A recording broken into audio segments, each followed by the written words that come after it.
Simplemente decir que Andrés Carmona Campos, profesor de filosofía del Instituto de un pueblo de Mulladero, no, de Herencia, Mulladero de Málaga, perdón, de Ciudad Real, licenciado en filosofía por la Universidad de Granada, o sea que es muy cercano a nosotros, ha estado aquí estudiando bastante tiempo.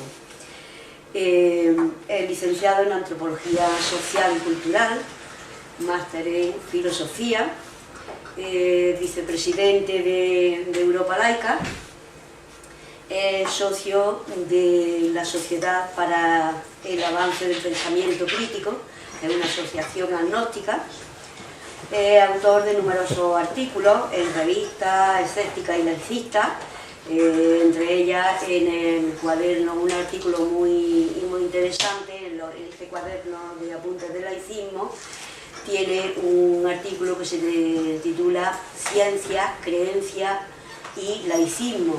Yo iba a explicar un poco, a sacar unas ideas, pero después he pensado que no, que le vamos, dado que tenemos el tiempo más limitado, le voy a dejar a él toda la palabra sobre este tema.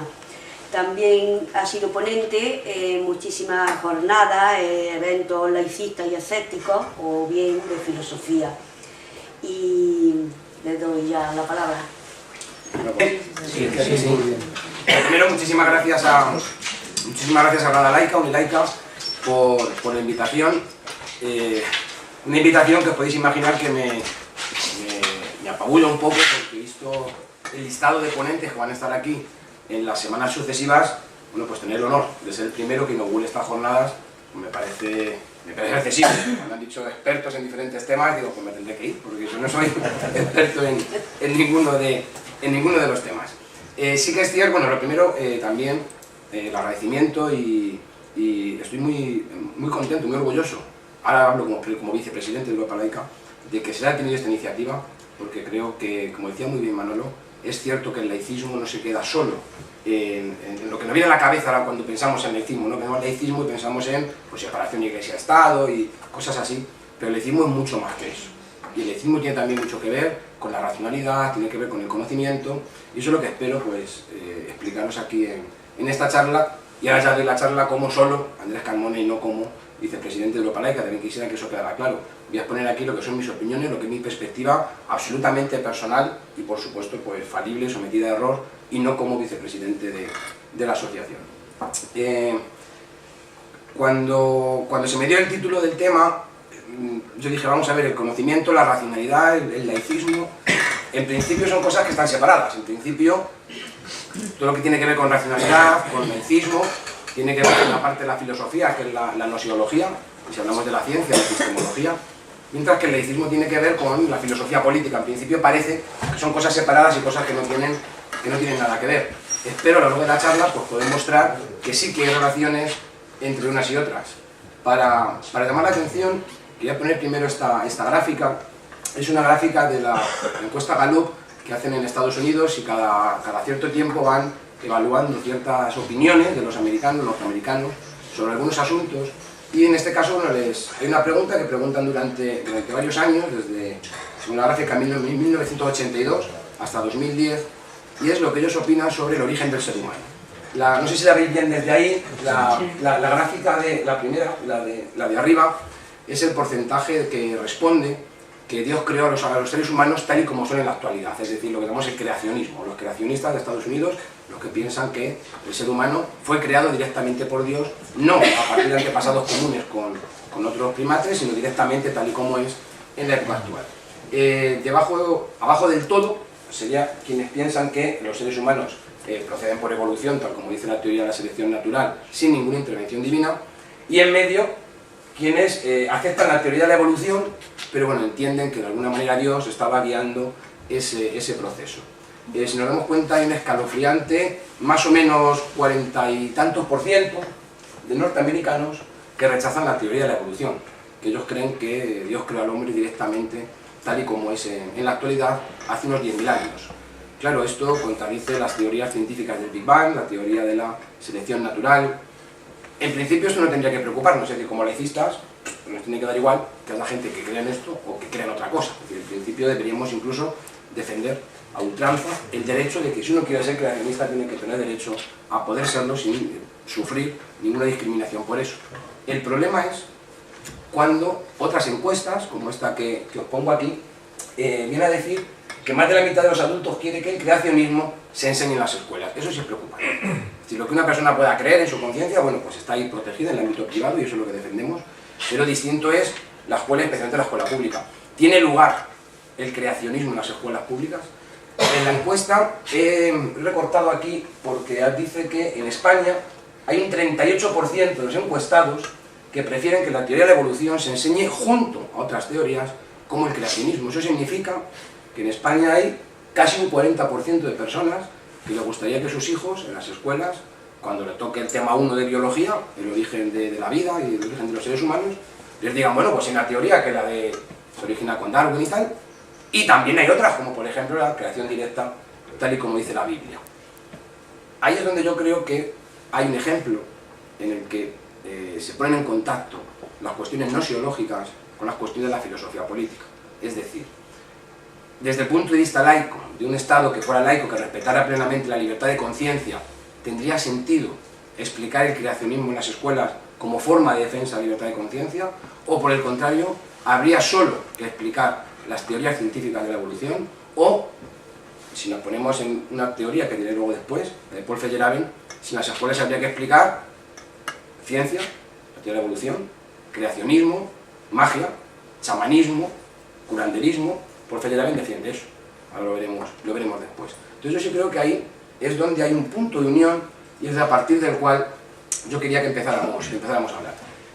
Como sabéis, la polémica, si había que explicar o no la teoría de la evolución y de la creación, etcétera, en las escuelas, en Estados Unidos se llega a resolver judicialmente, son los jueces los que tienen que poner orden en la situación.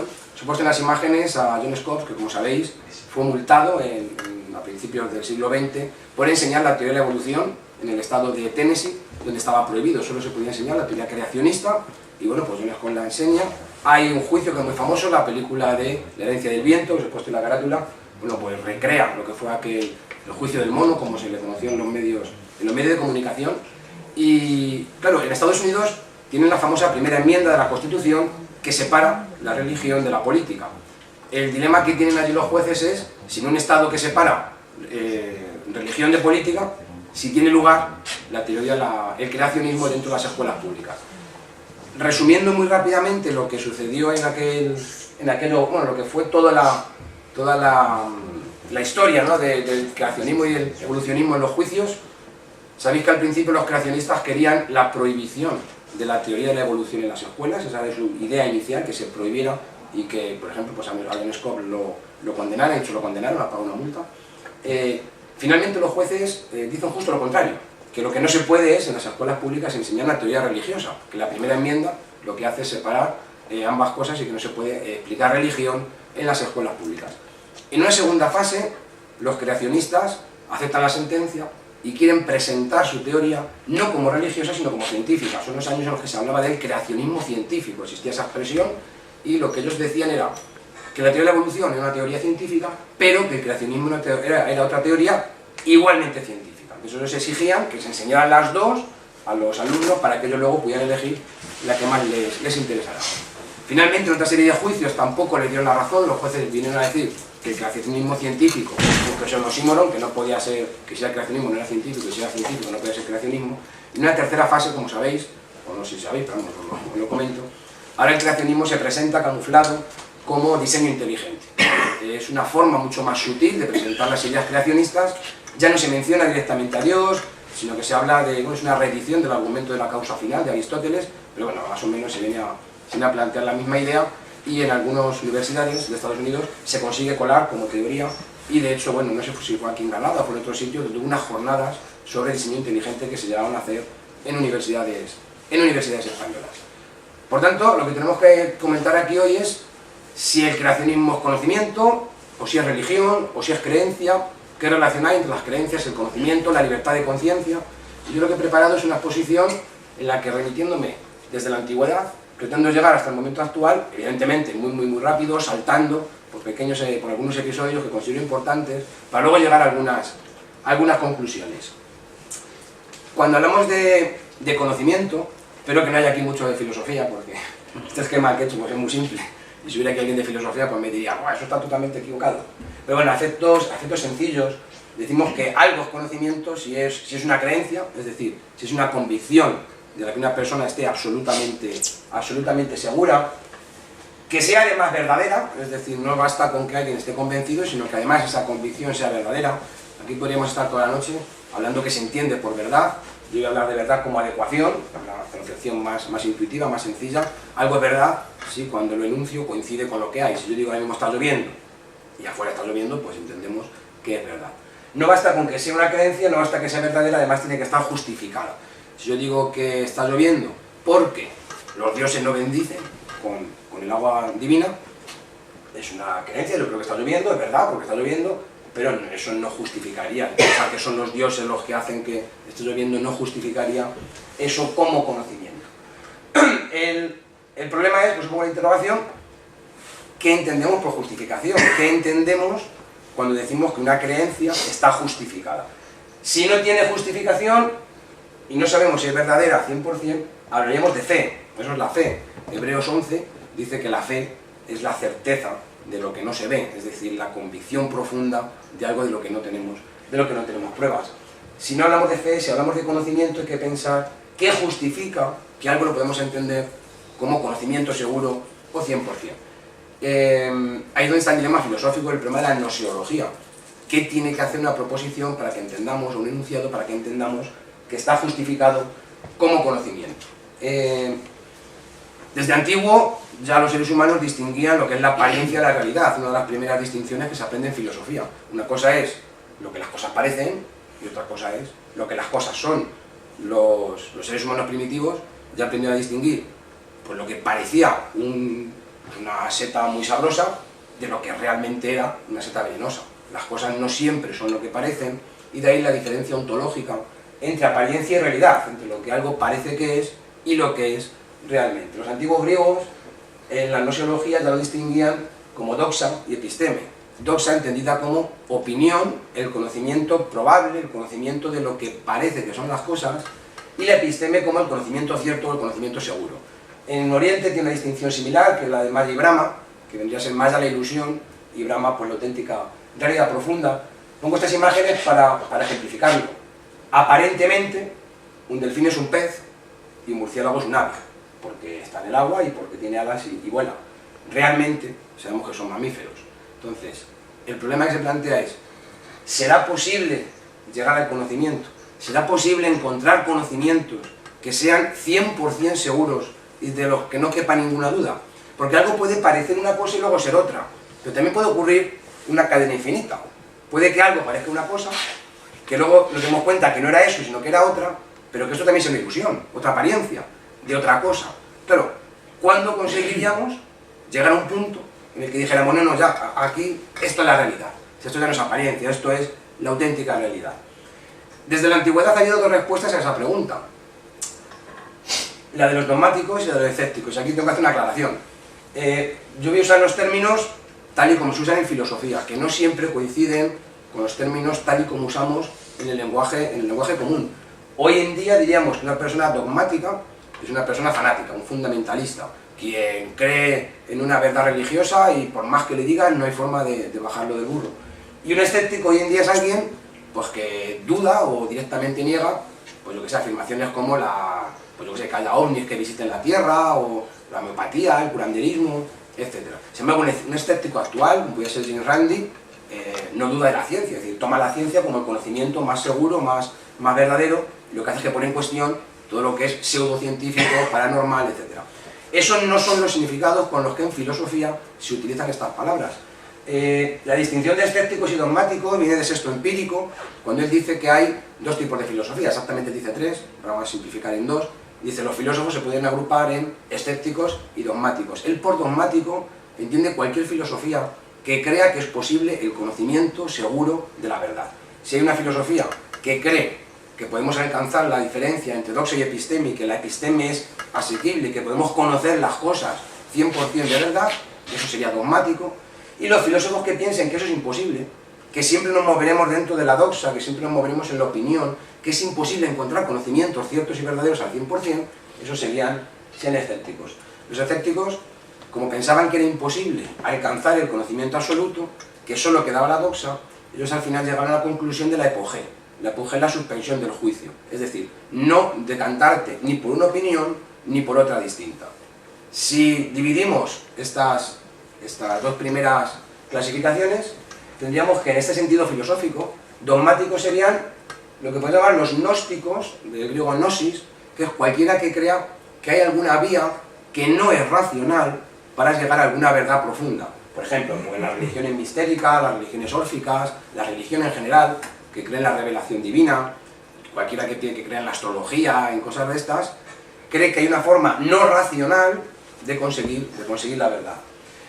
Los filósofos racionalistas, pueden ser Platón, Aristóteles, los estoicos, Sócrates, los escépticos los consideran dogmáticos, en este sentido que hemos dicho, porque cada uno de ellos entendía que era posible conocer la verdad. Platón pensaba que la verdad estaba en el mundo de las ideas, que si eras capaz de llegar con la razón al mundo de las ideas, pues que podías conocer la verdad absoluta. Lo mismo los estoicos, que pensaban que había una razón universal, que era también cognoscible, mientras que los escépticos niegan esa posibilidad. Bueno, aquí he puesto algunas imágenes, me voy saltando, pues el gnosticismo sería cualquier cosa de esta, ¿no? La astrología, el libro chino de las mutaciones, que es un libro para hacer adivinaciones, etcétera, o bueno, los mitos órficos, que remitían al dios Orfeo.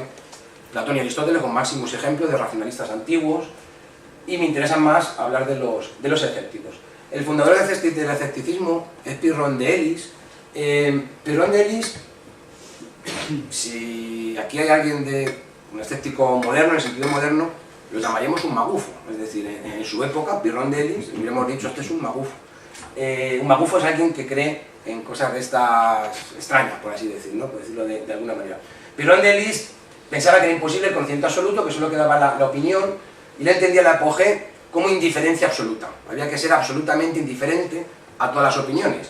Su argumento era, si existe la verdad absoluta, Platón dice que la ha encontrado, pero es que Aristóteles también. Y es que Zenón el estoico también dice lo mismo. Pero es que Epicuro también dice que la ha encontrado. ¿Con qué criterio elijo yo a uno de ellos como que él tiene la verdad absoluta? Me haría falta un criterio para distinguir entre ellos, pero puedo tener varios criterios. Me haría falta un criterio para elegir entre los criterios, y me haría falta otro criterio para elegir, y así hasta el infinito. Entonces Pyrrhon de Elis entendía que el conocimiento era imposible y que lo mejor era la epogé. Suspender el juicio, no me caso con nadie, no acepto como ninguna verdad como absoluta, y además soy indiferente a todas. Y eso producía la ataraxia. La ataraxia es la imperturbabilidad, la tranquilidad del ánimo que da la felicidad. Y cuentan que Pyrrhon de Elis llevó esa indiferencia al máximo, tan al máximo que parece ser, bueno, pues que cruzaba la calle sin mirar, sin ver un carro, pues sus discípulos le decían, maestro, por aquí no, que viene un carro. Porque él decía que no podía saber si el carro era auténtico o era una ilusión. Decía, claro, no, me tengo que desentender de toda verdad. Parece ser que Pyrrhon de Elis viaja con Alejandro Magno hasta la India, que Alejandro Magno, ¿no?, llega a conquistar la India. Viaja a la India, ahí tiene contacto con brahmanes, con yogis, y él le impresiona que los yogis afirmaban que en su total indiferencia al mundo, al cuerpo, etc., que eran capaces de llegar a estados de conciencia superiores. De hecho, el yoga como religión hinduista, afirma que en algunos estadios superiores de conciencia se pueden llegar a adquirir los siddhis, que son poderes paranormales, y quien lo consigue pues es capaz de atravesar muros, es capaz de volar, es capaz de hacerse gigante, o es capaz, por ejemplo, de ser inmune al frío, al fuego, etc. En ese viaje a la India, Pyrrhon de Elis y Alejandro Magno conocen a un yogi que es Calano, y Calano les hace una demostración de cómo él está por encima de todas estas cosas y no le afectan las cosas naturales, y por lo visto entró en una pira ardiendo y salió vivo, no se quemó, el fuego no le quemó. Aquí voy a hacer un pequeño paréntesis. Yo que sé algo de juegos de magia, puedo decir que eso es un truco de magia. Los magos, como hoy en día no te quemas en una fila, pero hay juegos de magia en los que es posible meter el agua en la mano, hirviendo, y no quemarse. El truco está en que primero tienes que echar agua en la olla y luego el aceite. Como no se mezclan, el agua hierve, hace unas burbujas y desde fuera parece que es aceite hirviendo. pero realmente no. Entonces tú puedes meter la mano y no te quemas. Hay trucos para hacer aparentar que, pues eso, pues que no eres, que eres insensible a... Y yo creo que si esta anécdota de Calán no es cierta, yo creo que sería como el truco de la India, es decir, que fue un truco de magia. Simplemente a Pierrot de Lis le engañaron y le hicieron creer que se podían hacer esas cosas de verdad, y yo creo que eso le llevó a él a pensar esto. De todas maneras, historias sobre el control de los elementos, etcétera, hay muchas en la antigüedad. En la propia Biblia, en el libro de Daniel, también ocurre eso. Al profeta Daniel y sus amigos los queman en una pira y sin embargo salen y están absolutamente indemnes. Entonces yo digo, mi opinión personal, es que esos son juegos de magia. Aquí, nunca me acuerdo del nombre del escéptico que vino aquí a Granada, de la India, que es el presidente de los escépticos de la India, que él está perseguido por demostrar un camelo de estos allí en la India y tiene que vivir exiliado. Sanale Damakru. Damakru, es que es un nombre difícil de pronunciar. Bueno, pues él allí ha desmontado un montón de yogis, brahmanes, etcétera, que aparentan o dicen tener poderes de este tipo. Por curiosidad, una de estas doctrinas es el respiracionismo, que afirma que se puede vivir sin comer. Los respiracionistas, ellos dicen que se alimentan del prana, una especie de energía que si llegas a los estados superiores de conciencia puedes alimentarte directamente de la energía del sol, es decir, como las calculadoras, vamos, que directamente te da el sol, tú ya no tienes que comer nunca. Hay gente que ha muerto por practicar el respiracionismo, como es normal, dicho sea de paso. A ver, es triste que una persona muera, pero no perdonar el humor negro. Bueno, el caso es que Pierrot de Lis, él pretendía encontrar esta sabiduría a base de rechazar todas las opiniones y ser indiferente a cualquier tipo de filosofía, un poco imitando esos brahmanes que él vio en la India. Y por eso decía que el fundador del escepticismo, curiosamente, era un magufo, es algo curioso. Carnéades y Arcesilao ya representan a unos escépticos distintos, lo que se llama los escépticos académicos. Curiosamente, ellos son los sucesores de la Academia de Platón. Platón funda la Academia en Atenas, cuando él pues muere, hay unos sucesores en la Academia, y la historia de la Academia se divide en varias etapas y se habla de la Academia propiamente platónica, luego la Academia Nueva, o la Academia Escéptica. Es porque los dirigentes de la Academia de Platón, entre ellos Arcesilao y Carnéades, dan un giro a la filosofía racionalista de Platón por un pensamiento escéptico. Pero el escepticismo de Carnéades o de Arcesilao es distinto al de Pirrón. Es más bien, su idea es la siguiente: no podemos conocer nunca jamás la verdad absoluta, eso es imposible, jamás podremos saber que hemos alcanzado un conocimiento 100% seguro, solo nos quedarán la doxa, las opiniones. Ahora bien, no todas las opiniones son igual de probables o son igual de verosímiles. Por eso lo he intentado representar con esta balanza. Carnéades, este tipo académico, hubiera dicho, por ejemplo, pues no sé, ahora mismo está lloviendo. Pirrón hubiera dicho, no se puede saber, es imposible de saber si ahora mismo está lloviendo o no. Y Carnéades hubiera dicho, 100% no lo puedo saber, pero me parece mucho más verosímil pensar que está lloviendo, porque lo estoy viendo con mis propios ojos, a pensar que es una ilusión y que no está lloviendo. Por tanto, este tipo de escepticismo sí se acercaría mucho más a lo que hoy en día entendemos por escepticismo. Es imposible la verdad absoluta, pero unas opiniones son más probables o más verosímiles que otras. Si pasamos a la Edad Media, en la Edad Media el tema gnoseológico es distinto, porque todo va a pivotar en torno al problema de la razón y la fe. El problema de la razón y la fe, al que los principales filósofos de la Edad Media van a intentar responder de diferentes posicionamientos, es si la razón es capaz por sí misma de conducirnos hasta la verdad, que se sobreentiende que es Dios. Está claro que la fe sí, si yo creo con fe la revelación de Dios, automáticamente conozco la verdad. Pero ¿qué pasa con la razón? Los fideístas, por ejemplo Tertuliano, famoso por su frase creo porque es absurdo, decían que la auténtica verdad era la fe y que la razón no solo no podía llegar a la verdad, sino que la razón nos conducía directamente a la condenación, al infierno. ¿Por qué? Porque la razón nos confunde, la razón nos hace creer pues, que el mundo es eterno, nos hace creer que no hay Dios, nos hace creer, pues yo que sé, que Jesús era humano y que no era divino, duda de la Trinidad. Por tanto, los fideístas rechazaban totalmente la razón y directamente creían solo en la fe. Agustín de Hipona o Tomás de Aquino no son fideístas, defienden la razón, pero siempre le ponen algún límite. Por ejemplo, Tomás de Aquino dice que la razón puede llegar, o puede acercarse a la verdad, pero que tiene un límite. Hay un límite que no puede traspasar. Hay ciertas verdades necesarias para la salvación, las cuales no se pueden conocer con la razón, y es necesario completar a la razón con la fe.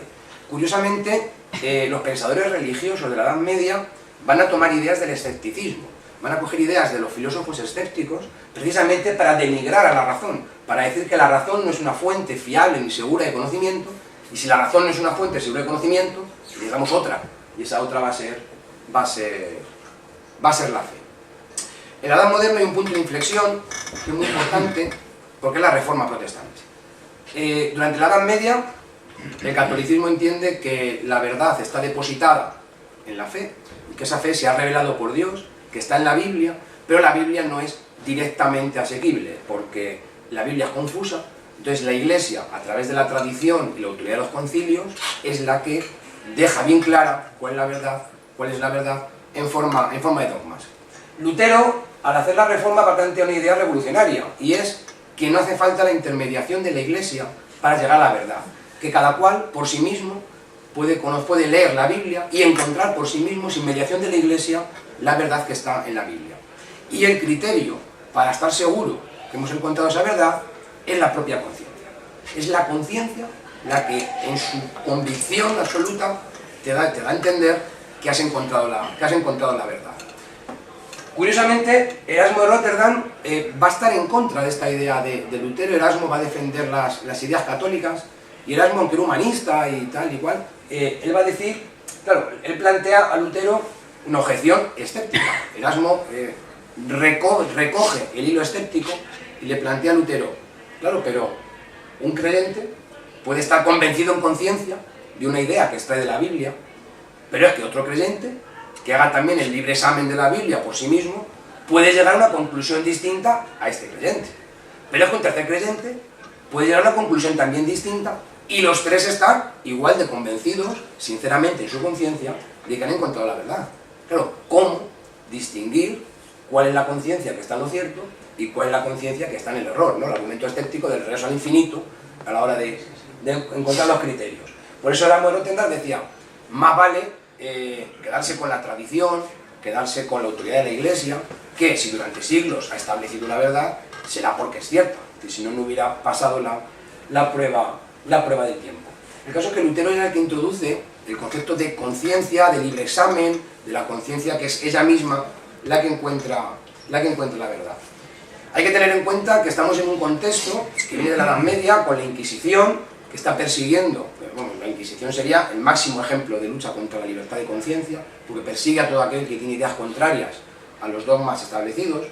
Podríamos pensar que los protestantes, al establecer la conciencia como el único criterio de verdad, pues que serían más tolerantes con la diferencia de opiniones, y no es así. Durante toda la Edad Moderna, bueno, ahí debería haber una imagen de Miguel Servet. Durante la Edad Moderna, los protestantes también van a tener sus propias inquisiciones, tal vez no cuantitativamente tan graves como la católica, pero sí que se van a perseguir unos a otros, y todo el siglo XVI y XVII van a ser siglos de guerras de religión, guerras hacia afuera y hacia adentro. Hacia adentro, los países van a perseguir a las minorías religiosas, a los católicos, a los protestantes, pero en los países de mayoría protestante, los protestantes van a perseguir a los católicos y a los demás protestantes, porque los protestantes, al carecer de autoridad central, se acaban dividiendo en multitud de sectas, y donde una secta de ellas en mayoría va a perseguir a los demás. Calvino, por ejemplo, pues en Ginebra va a establecer una teocracia, y entre sus víctimas pues se va a contar a Miguel Servet, que, por si alguien no lo sabe, lo condenaron por arriano, por unitario, no lo condenaron por la circulación de la sangre, él lo condenan porque negaba la divinidad de Jesús. Sí que es cierto que después de estos años de guerras, de persecuciones, de inquisición, etc., bueno, pues va a haber pensadores que van a iniciar la idea de tolerancia. John Locke, por ejemplo, Pierre Bayle, que era escéptico, Locke no, Bayle sí. La idea de tolerancia no es todavía laicismo, ni mucho menos. La idea de tolerancia es la idea de que, dentro de ciertos límites, un Estado puede permitir, tolerar viene del latín, significa soportar, Es decir, se puede permitir que haya personas que tengan opiniones distintas. Y bueno, pues John Locke es uno de los principales autores de la tolerancia, una tolerancia muy limitada. John Locke decía que la tolerancia solo era entre protestantes, es decir, que los protestantes presbiterianos debían tolerar a los protestantes anabaptistas o a los congregacionalistas, pero quedaba fuera de la tolerancia, por un lado, los católicos, y John Locke decía que los católicos, venía a decir, ¿no? Los católicos, si los toleras, te hacen un golpe de estado y te ponen un absolutismo. Los católicos tenemos que dejarlos fuera porque son peligrosos, ellos por sistema, si pueden, hacen un estado absoluto. Sabéis que él era liberal, ¿no? John Locke. Y los ateos. Los ateos, John Locke dice que no pueden tolerarse. Y la idea se basa en el contrato social. Para John Locke, la sociedad se funda en un contrato social basado en la promesa de cumplir ese contrato. Claro, dice John Locke, pero el ateo no puede prometer, porque no puede jurar. No puede poner a Dios por testigo de que va a cumplir su promesa. Por tanto, el católico el ateo no es de fiar y no puede ser tolerado. Pierre Baillet sí, Pierre Baillet, pese a ser religioso, él es escéptico también, en el sentido que estamos diciendo de escepticismo filosófico, y él sí que da un paso más que Locke, diciendo que los ateos también son de fiar, que aunque sean ateos, también son personas en las que se puede fiar.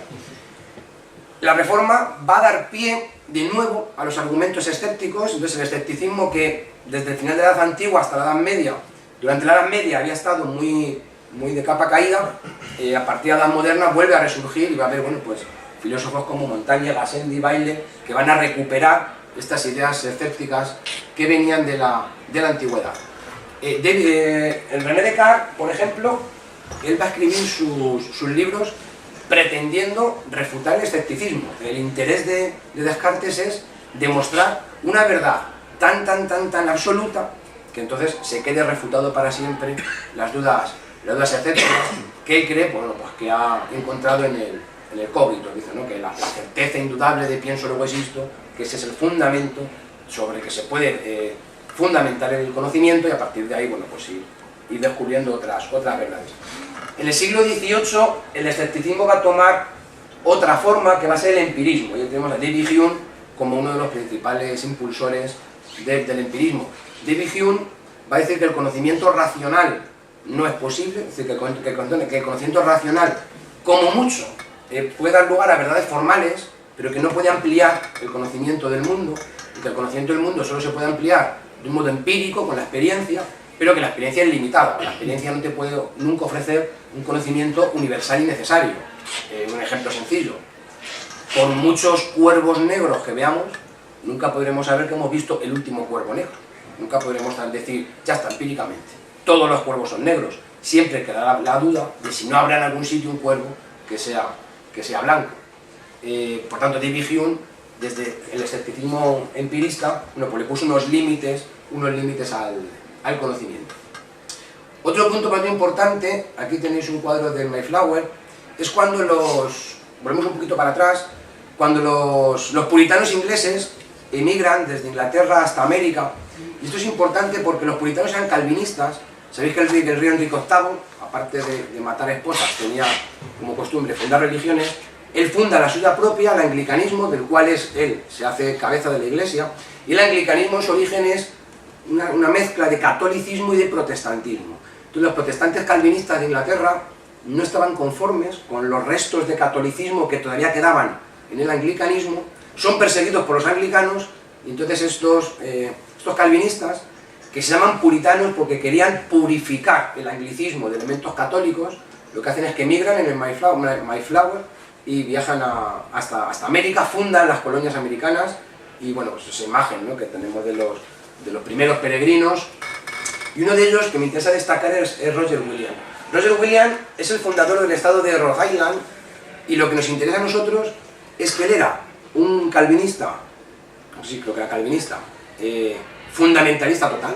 Él era un literalista de la Biblia, creía en lo que llamaríamos hoy día un fundamentalista 100%, y sin embargo establece la primera separación religión y Estado de toda la historia. En el estado de Rhode Island, cuando él lo funda, claro, los peregrinos cuando llegan a Estados Unidos y hacen sus colonias, aunque son perseguidos, reproducen la persecución. De hecho, lo de la bruja de Salem, etcétera, es de esta época. Los peregrinos persiguen a los de otras confesiones religiosas, el propio Roger Williams es perseguido en una de las colonias, entonces emigra, funda en la suya propia Rhode Island y él establece por primera vez la separación Estado-Iglesia. Él dice que en el estado de Rhode Island el Estado no tiene autoridad para inmiscuirse en los asuntos de conciencia, que todos los habitantes de Rhode Island tienen libertad para en los asuntos de conciencia creer lo que cada uno quiera sin que el Estado pueda inmiscuirse ahí. Fijaros lo que yo llama la atención, que es un fundamentalista religioso, que él lo que quiere es que le dejen ser fundamentalista, poder creer en cosas por absurdas que parezcan, y es una barrera de protección de los derechos individuales, entre ellos la libertad religiosa, en contra o en frente del Estado. Esto me gusta recalcarlo cuando a veces a los laicistas se nos acusa de ser antirreligiosos. Somos anticlericales, pero no antirreligiosos. De hecho, el origen está en un fundamentalista que separó religión de Estado precisamente para poder garantizar su libertad religiosa a creer lo que él quisiera. Luego de aquí pasa a la primera enmienda de los Estados Unidos, en la que lo mismo que Roger Williams establece en el estado de Rhode Island, luego se amplía a toda la federación en la primera enmienda de la Constitución americana.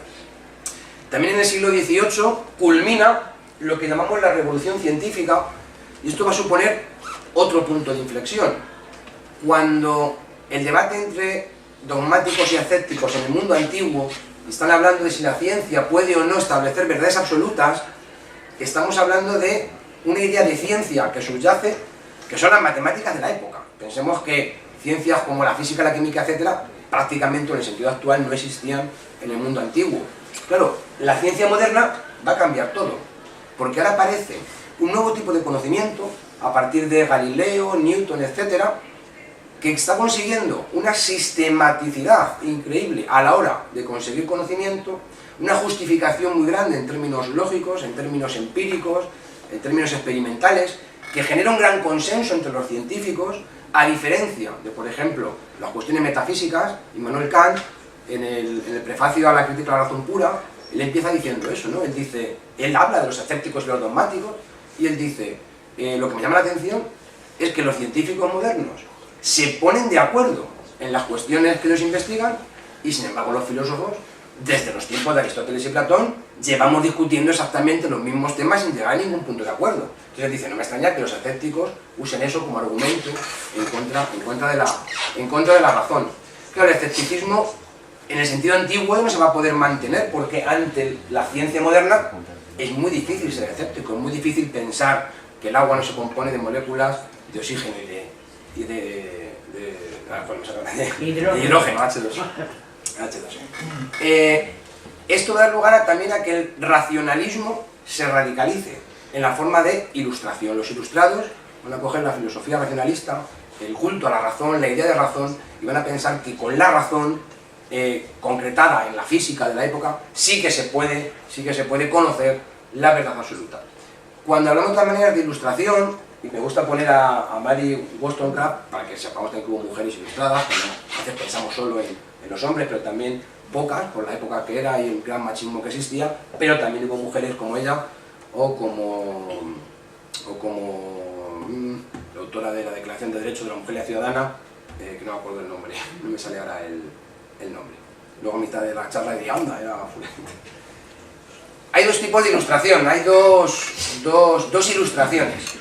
Realmente hablamos de ilustración, pero realmente hay dos. Una moderada, que es la que representan, pues, por ejemplo, Montesquieu, con su división de poderes, etc. Pero también existió la ilustración radical, menos conocida, pero a mi modo de ver mucho más influyente en la Revolución Francesa que la otra, la Métrie, Holbach, etc. Los ilustrados moderados influyeron en la Revolución Norteamericana, y de hecho la Revolución Americana y la Revolución Francesa son muy diferentes por motivos históricos, etcétera, etcétera, pero también por la inspiración que cada una toma de una de las dos ilustraciones. La ilustración americana, la ilustración moderada, que influye en la Revolución Americana, son ilustrados deístas. Ellos no creen en un ser supremo, no son ateos, no son estrictamente materialistas. Los ilustrados radicales, Holbach, etcétera, son radicalmente ateos y materialistas. La Revolución Americana tiene un trasfondo multiconfesional que tiene que ver con ese pluralismo de iglesias protestantes que existían en los Estados Unidos. Los ilustrados radicales van a ser anticlericales directamente. Los ilustrados moderados por influencia de Montesquieu, van a estar obsesionados con limitar el poder. El poder del Estado hay que limitarlo, hay que distribuirlo, hay que repartirlo, hay que separarlo. Eso les va a llevar a las ideas federalistas, mientras que la Ilustración radical va a ser mucho más centralista. Ahí tenemos, por ejemplo, el Estado francés como modelo de Estado centralizado. Y económicamente estos van a apoyar más el liberalismo y aquellos el intervencionismo, la dirección estatal de los asuntos. Esto da lugar a dos textos muy importantes: la Declaración de Independencia de los Estados Unidos y la Declaración de Derechos del Hombre y del Ciudadano en Francia. La Revolución Francesa tiene evidentemente muchas cosas buenas. Tiene, en su afán racionalista, intentó racionalizarlo todo, acabar con toda la tradición, con la autoridad, con el pasado, con todo lo que era superstición, antiguo, y hacer las cosas desde cero, racionalmente. Aquí tengo dos ejemplos: el calendario revolucionario francés, que es un calendario en el que se instauran los meses de 30 días, las semanas de 10 días, todo matemático, todo con significados naturales, o el sistema métrico decimal, la unificación de los pesos y las medidas a partir del sistema decimal. Luego después Napoleón completará esto con la reforma del derecho, el Código Napoleónico, que acababa con el caos legislativo que acababa en la época. Pero en ese afán de hacerlo todo racional, otra característica de la Revolución Francesa es el terror, es la guillotina. También muchos revolucionarios franceses que habían hecho la revolución acabaron luego también siendo víctimas de la propia revolución. Y a partir de aquí yo creo que el testigo del racionalismo lo coge el socialismo. Yo creo que de la Ilustración, en su vertiente radical, en su vertiente más racionalista, pasa a través de la Comuna, pasa a las ideas marxistas y socialistas. Si vemos en esta comparación, vemos como las ideas de la Ilustración moderada pasan al liberalismo y al republicanismo, mientras que las ideas de la Ilustración radical van a pasar a través de la Comuna de París al socialismo y al marxismo y van a llegar a la Unión Soviética. Si leemos la letra de la Internacional, nos damos cuenta que también se hace una loa a la razón, atruena la razón en marcha, y la idea del pasado hay que hacer añicos, la idea de empezar de cero, todo racional. De hecho, una de las cosas que a Carlos Marx le desorientaba era el hecho de lo que llamaba la anarquía de la producción en el sistema capitalista. Es decir, que los productores estuvieran produciendo con la oferta y la demanda, pero no hubiera una instancia central que racionalizara lo que hubiera que producir. Esta es una frase que a mí me gusta mucho, la de Lenin, que el comunismo son los soviets y la electricidad, que es una forma de decir: no puede haber comunismo si no es con poder obrero y la electricidad como metáfora de la ciencia, del avance técnico. Si leemos el discurso entero, donde dice esa frase, él está hablando a los jóvenes comunistas y les está diciendo que deben formarse, que deben aprender ciencia, que deben aprender técnica, porque no podrán tener un Estado socialista y obrero sobre las bases semifeudales en las que estaba Rusia. Estos son algunos carteles para que veamos la identificación tan grande que hacía la Unión Soviética entre marxismo, ciencia, razón, progreso.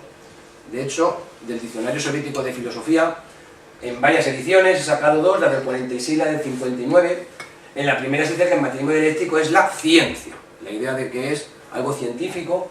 En la edición del 59 se dice que el materialismo dialéctico es un materialismo rigurosamente científico. La diferencia es que arriba está Stalin y ya en el del 59 porque desaparece Stalin del diccionario. Pero se mantiene la idea de que del marxismo como ciencia, como racionalismo. Aquí hay algunos premios Nobel de la Unión Soviética y damos un salto para atrás, un pequeño salto, porque es necesario hablar, aquí me falta una idea positiva, de la teoría de la evolución. La teoría de la evolución supone otro punto de inflexión, otro problema entre la fe y la razón. Ya había habido uno con Galileo, con Copérnico, sobre si la Tierra era o no el centro del universo, y ahora lo que se pone en cuestión es la creación o el origen del ser humano a partir de un milagro divino. Claro, la teoría de Darwin, al establecer el origen evolutivo de todos los seres vivos, necesariamente tiene que concluir que el ser humano como animal, como ser vivo, también tenía otros antepasados en los animales. Evidentemente, pues la Iglesia se opone a la teoría evolucionista y hay un debate famoso, que es el debate en Oxford, entre Wilberforce y Thomas Huxley.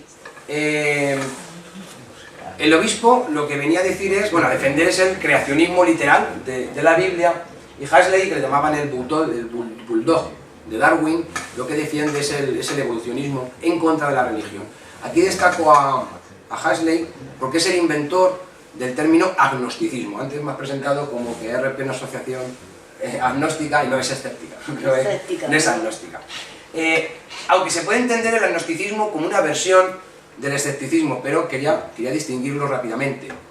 El escepticismo, entendido en su sentido moderno, entiende que la verdad absoluta no se puede llegar a ella, que es imposible establecer una verdad 100% verdadera sin ningún género de duda, pero que hay una forma de conocimiento mucho mejor que todas las demás, y que es la ciencia. Y que si bien la ciencia no nos puede garantizar el 100% de la verdad, sí que se puede acercar bastante, o por lo menos mucho más, que cualquier otra forma de conocimiento. Lo importante del escepticismo es que su duda es una duda activa. El escéptico quiere saber. De hecho, el escepticismo significa dos cosas. Por un lado, en la etimología quiere decir dudar, pero también investigar. El escéptico es el que investiga, el que quiere más pruebas, el que quiere saber más. El escéptico es el que no tiene pruebas de que existen extraterrestres, pero investiga las que hay por si acaso. Aunque si no encuentra la prueba definitiva, él nunca lo va a aceptar. Podría haber puesto una imagen de James Randi, que es yo creo que de los escépticos más conocidos, pero he preferido la de Martin Gardner por una cuestión. Martin Gardner era creyente. Martin Gardner creía en Dios, él tenía una creencia religiosa, y sin embargo era escéptico. Alguien puede decir, pues eso es incompatible. No, Martin Gardner lo que decía, yo no puedo demostrar mi creencia. Yo no pretendo que mi creencia es verdadera objetivamente. Yo simplemente tengo fe, es decir, creo, pero reconozco que no lo puedo demostrar. Y en ese sentido no entraba en contradicción con el escepticismo. El escéptico criticaría a quien diga, yo creo en Dios, y además es que es demostrable que Dios existe. Eso es evidentemente lo que el escéptico criticaría. El agnosticismo es distinto. El agnosticismo, a raíz de Huxley, si os dais cuenta, se opone al gnosticismo, a la idea de que hay fuentes privilegiadas de conocimiento más allá de la razón. El agnóstico lo que dice es, el conocimiento es lo que nos aportan las ciencias, y más allá de la ciencia no hay conocimiento. Directamente no hay conocimiento, salvo que la ciencia amplíe lo que va conociendo, pero no existen formas alternativas de conocimiento, ya sea la intuición, la fe, la revelación u otras por el estilo. Y pongo a Tierno Galván, porque Tierno Galván admite este agnosticismo y además añade un matiz, que es el de la indiferencia. En eso se distingue del escéptico. El escéptico de algún modo tiene interés por conocer esas cosas que pueden parecer extrañas, mientras que el agnóstico se puede resumir en ni lo sé ni me importa. Es decir, ¿existe Dios? Pues ni lo sé ni me importa. Es la indiferencia a lo sagrado que decía Tierno Galván. Y el ateísmo es distinto. El ateísmo es, en cierto modo, un racionalismo, es un afirmar negativo, en este caso, afirmar que no existe ningún tipo de divinidad. De todas maneras, tanto el escepticismo como el agnosticismo, como el ateísmo, bueno, el ateísmo no, el agnosticismo y el escepticismo no se refieren solo a la religión, se refieren a cualquier cosa que, así dicho, esté más allá de la ciencia. Y ya por ir acabando,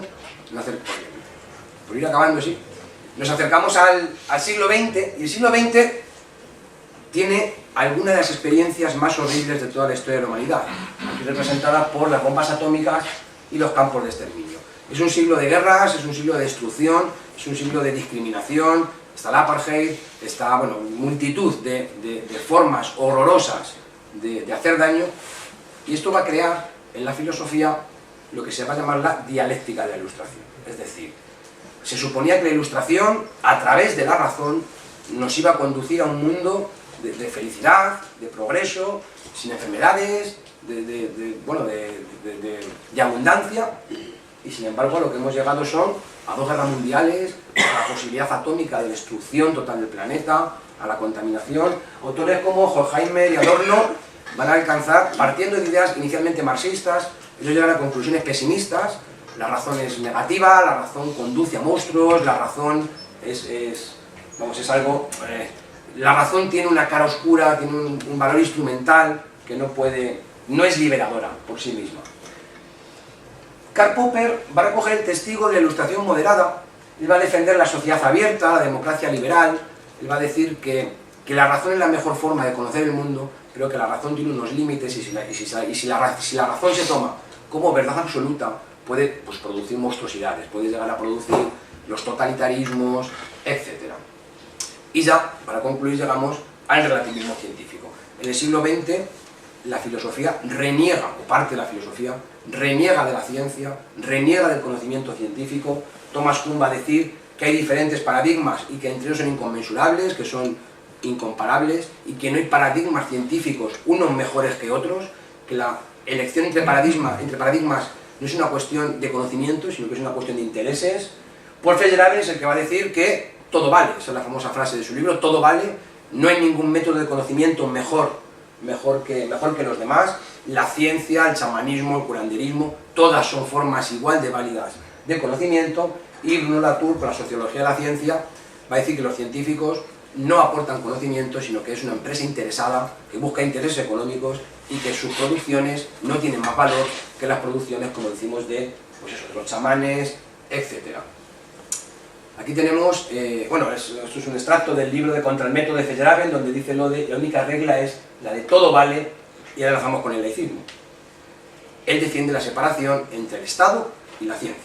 En los textos de Contra el método, dice en varios de ellos, por Feyerabend, que hemos asumido la separación Estado-religión, pero que hay que asumir la separación entre Estado y ciencia. Y la concreción que él dice es la que leemos aquí. Dice, mientras que un americano puede elegir hoy la religión que prefiera, todavía no está permitido exigir que sus hijos aprendan en la escuela magia en lugar de ciencia. Es decir, él plantea que en las escuelas públicas habría que enseñar chamanismo, magia, brujería, al mismo nivel que la ciencia. Y lo que yo planteo para el debate es, en un Estado laico, esa debe ser la conclusión, cuál debe ser la relación entre el laicismo, la libertad de conciencia y el conocimiento. Mi conclusión, bueno, voy a saltarme esto, es que para que haya libertad de conciencia realmente tenemos que respetar los 4 principios laicistas, defender la libertad de conciencia como principio fundamental, la igualdad entre todas las conciencias, que nadie pueda tener un trato de favor por sus diferencias de creencia, la neutralidad del Estado hacia todas las creencias y el principio de separación del espacio público y del espacio privado. Distinguir lo que es público de lo que es privado es lo que nos permite saber dónde está cada una de las cosas. Las religiones, las creencias caen en el ámbito privado y ahí deben estar protegidas de cualquier injerencia desde el Estado, pero también hay que mantener protegido lo que es público de lo privado. Y la ciencia cae del lado público. La ciencia es conocimiento, la ciencia no se puede poner al mismo nivel que las creencias, y desde el Estado laico debemos defender el lugar de la ciencia dentro de la educación pública como condición de posibilidad de la libertad de conciencia. El error de Feyerabend y otros es pensar que una conciencia puede ser libre desde el vacío. Desde el vacío no podemos tener ideas, no podemos tener nada. La libertad de conciencia empieza teniendo un pensamiento crítico, y ese pensamiento crítico lo ofrecen lo mejor que nos puedan dar las ciencias, que es la mejor forma de conocimiento que tenemos. No absoluta, como ya sabemos por el escepticismo, pero sí la mejor que hay. Si sobre todo a los más jóvenes, no les enseñamos los principios científicos del pensamiento crítico, no serán más libres, sino que serán pasto de cualquier charlatán que se les ponga por delante. Hay que enseñar ciencia, hay que enseñar pensamiento crítico. En las escuelas no hay lugar, por supuesto, ni para la religión, ni para la magia, ni para el chamanismo, ni para nada de eso. Entonces yo entiendo que bien entendida la relación entre el conocimiento, la razón, la ciencia y el laicismo, hay un punto de encuentro que nos engancha ahí, y es lo que venía a defender, y por supuesto a dialogar con vosotros. Yo creo que ya he hablado mucho, así que...